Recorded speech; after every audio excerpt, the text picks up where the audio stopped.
வணக்கம். சமகால இலக்கியம் அதிபர் நடாமோகனுக்கும் வாணிமோகனுக்கும் இத்துடன் நன்றிகளும் வாழ்த்துக்களும் கூறிக்கொண்டு 182 ராணி சம்பந்தர் ஜெர்மனியில் இருந்து கடன் என்னும் போதை. உலகிலேயே பலவிதமான போதைகளுக்கு மனிதன் அடிமையாக கொண்டிருக்கின்றான்.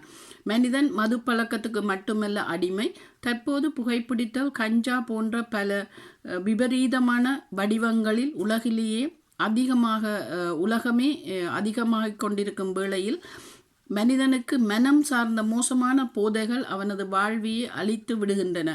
இதில் முக்கியமாக பெரிய பெரிய திட்டங்களை போடும் மனிதன் தனது வருமானத்துக்கு மிஞ்சியே மற்றவரிடம் கடன் வாங்கி செலவழிப்பதும் அல்லது வங்கியில் லோன் என்னும் கடன் வாங்குவதும், அளவுக்கு மீறிய ஆசையில் வாகனம் வாங்குவதோ அல்லது பெரிய பெரிய வீடு அல்லது மற்றும் பொருட்கள் வாங்குவது அல்லது பிறந்த மண்ணில் காணி அல்லது வீடு வாங்குவது கட்டுவது போன்ற இப்படி பல செயல்களில் ஈடுபடும் மனிதனுக்கு இது ஒரு மன அழுத்தம். இதனாலேயே அவன் தீய வழிகளையும் நாடி தன் வாழ்க்கையை இழக்கின்றான். இதற்கெல்லாம் காரணம் கடன் கொடுக்க வங்கியோ அல்லது மற்றவர்களோ ஆயத்தமாக இருப்பதுதான். சில வருடங்களின் முன்பு புலம்பெயர்ந்தோர் பலர் வங்கியில் கடன் எடுத்துவிட்டு அல்லது சீட்டு கட்டிவிட்டு அந்த பணத்தை எடுத்துக்கொண்டு மீதியை கட்டாது விட்டுவிட்டு அந்த நாட்டிலிருந்து வேறொரு நாட்டிற்கு தப்பிச்சு போனவரும் வேதனைக்குரிய விடயமே.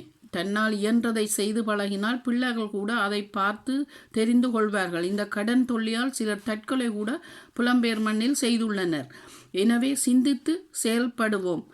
இவ்வளவோ பெரிய தொகையை கூட சர்வசாதாரணமாக கடன் எடுப்பவர்கள் சற்றும் சிந்திப்பதை நிறுத்திவிட்டார்களா இன்றைய சூழலில்?